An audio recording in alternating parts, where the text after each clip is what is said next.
За да ја оправда неспособноста на владата која досега не донесе ниту една антиковид вакцина во Македонија, министерката за одбрана Шекеринска со скандалозна изјава.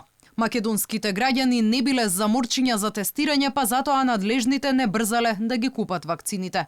Можете да замислите што ќе се случеше, да објавевме пред неколку месеци, еве ќе имаме вакцини, ама кај нас ќе се прават дел од тестовите. Тоа не го направивме, затоа што сакавме да прифатиме практично завршен период на тестирање со сертификати кои што ги дава соодветната институција и да добиеме вакцини од такви производители. И тоа важи за кинеската, како што соопшти и министерот за здравство, и мислам дека клучно ќе ни биде да добиеме вакцини на кои може да им се верува, во кои нашите граѓани ќе имаат доверба и ние ќе имаме доверба.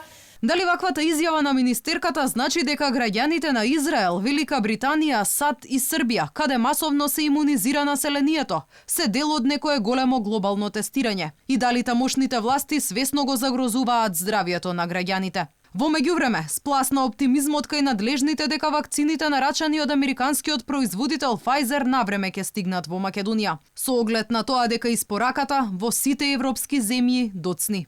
Од Министерството за здравство не прецизираат дали производителот им испратил писмена гаранција, но веруваат оти се работи за сериозна компанија. Се надеваме на навремена испорака во однос на она што е договорено и покрај тоа што има масовна побарувачка во цел свет за вакцините на Pfizer. За сега не се знае ниту кога ќе стигнат најавените 8000 вакцини од Србија, за кои надлежните тврдеа дека ќе бидат во земјава уште минатата недела.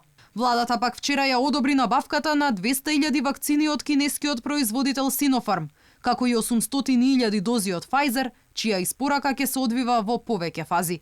Македонија остана единствената земја во окружувањето каде вакцинацијата против COVID-19 се уште не е почната.